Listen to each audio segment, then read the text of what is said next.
where over 42 million people a year from all over the world come to visit. But too many of us in this room, this is a place where we call home. For it is our home in this great state of Nevada, where we see the first Asian American Democrat to this state legislature, Assemblywoman Rochelle Nguyen.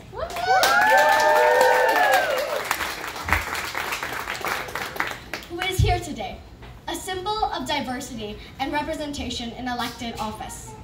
It is in our home state of Nevada where we see the fastest growing API population in the entire country.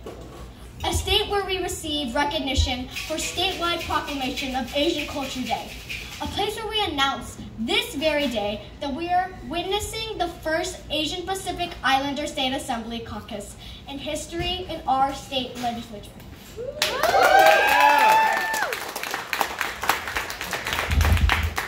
When I look around this room, I see passion, tenacity, ambition, the type of invigorating energy that lies within us that turns the ocean tides and creates a tsunami.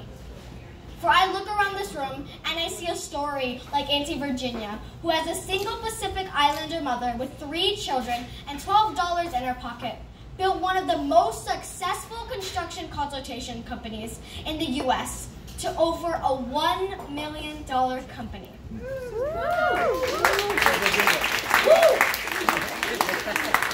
For we are the advocates. We are the activists. We are the symbol of representation that draw from the roots of our foundation as proud Asian Americans and Pacific Islanders.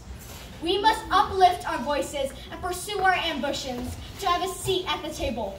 We must demonstrate that we are passionate about issues like education and immigration reform and want to see change in our state of Nevada and for our great country. But we must not take this for granted.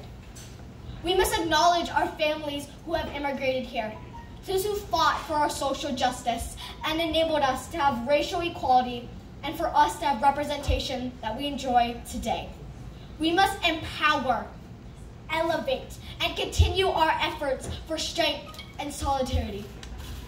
I now want to read a speech from someone today who shares that same passion for equality and elevate our communities of color. He received a question about, how do you feel about NFL players who take a knee during the national anthem? And is it disrespectful to this country, to the flag, to the service members, and to our veterans? His response was, my short answer is, no, I don't think it is disrespectful. Here's my long answer.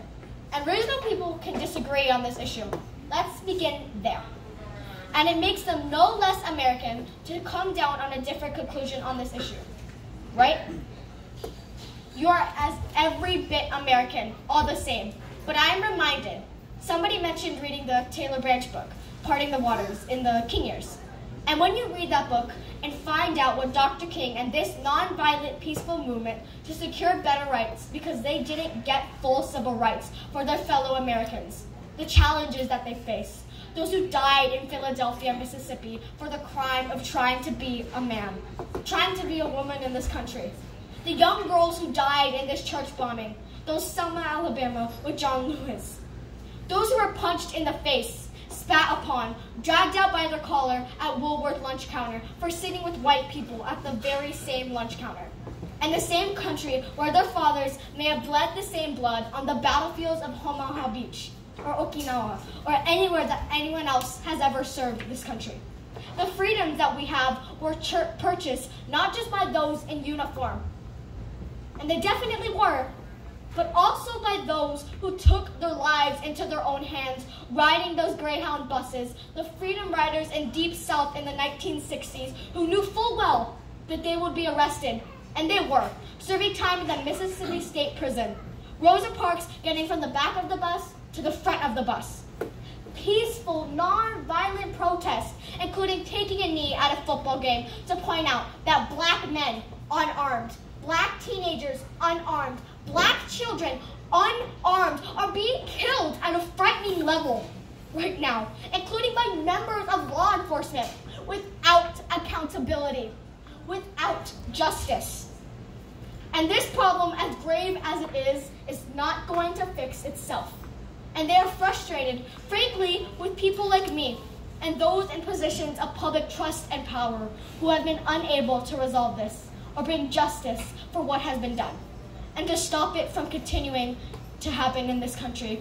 And so non-violently, peacefully, while eyes of this country are watching these games, they take a knee to bring our attention and our focus to this problem to ensure that we fix it. And this is why they're doing it. And I can think of nothing more American than to peacefully stand up or take a knee for your rights, anytime, anywhere, any place. This was his inspiring speech. Now this very person who delivered this speech is the very gentleman I am introducing today, Beto O'Rourke. Someone who understands the trials and tribulations of our civil rights and those civil liberties that we are granted today. A person who stands up for racial inequalities that still exist to this very day.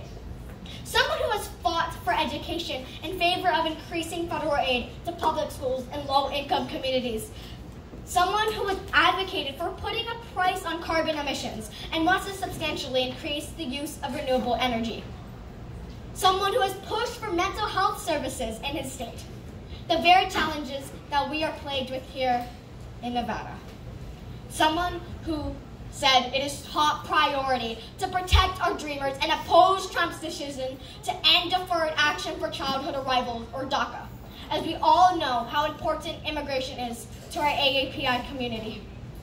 This special someone I have the honor and privilege to introduce is Honorable Congressman Beto O'Rourke, presidential candidate for the 2020 election.